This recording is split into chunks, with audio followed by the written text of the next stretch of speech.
The Nightmare Before Christmas is the greatest festive film ever made. Like turkeys, mince pies, and mulled wine, Christmas movies are essential each and every December. However, everyone you ask, when discussing the best ever festive movie, will offer a different opinion.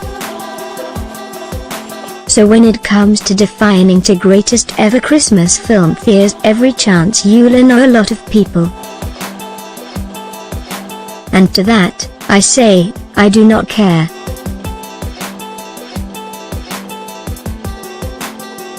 For every person declaring Home Alone or Die Hard or It's a Wonderful Life as their #1 Crimbo classic, there are others who'll argue how incomparable they are to Fred Claus.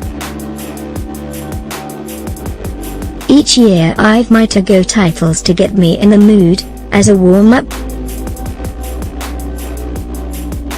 For starters, and previously mentioned, Home Alone is an annual certainty. It's great, it's daft, it's iconic, it's funny, it's an undisputed classic. Then there's Gremlins, an 80s sizzler I was only recently introduced to but makes for great festive viewing. And of course, you cannot endure the festivities without the Muppet Christmas Carol.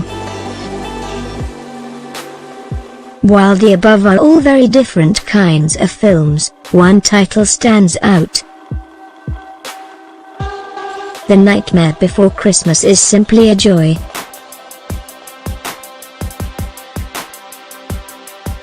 It's hard to pigeonhole precisely what makes this so darn exceptional. It's a film I don't instantly define as a musical, either, despite its collection of catchy, fantastically conceived songs from Danny Elfman. Immediately, I think Christmas film.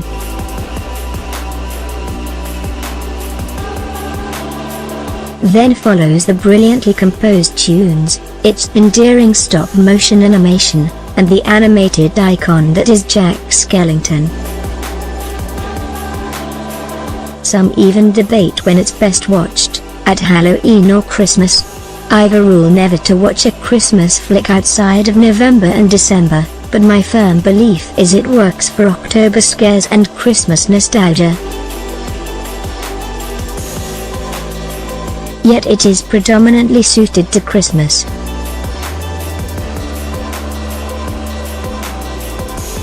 But back to its soundtrack, because it is simply inescapable. This is Halloween, Making Christmas, What's This? And Sally's song are so lovingly composed, written and performed as they effortlessly weave into the feature, which is an often cold and creepy tale on the exterior, masking a much warmer human story about loneliness and finding one's place in life. That leads into what is essentially a love story between Jack and Sally. The former's a popular, influencing figure of Halloween Town who leads the annual scares each and every year. He's the best at what he does and is virtually untouchable, the equivalent of a star quarterback in a high school comedy drama.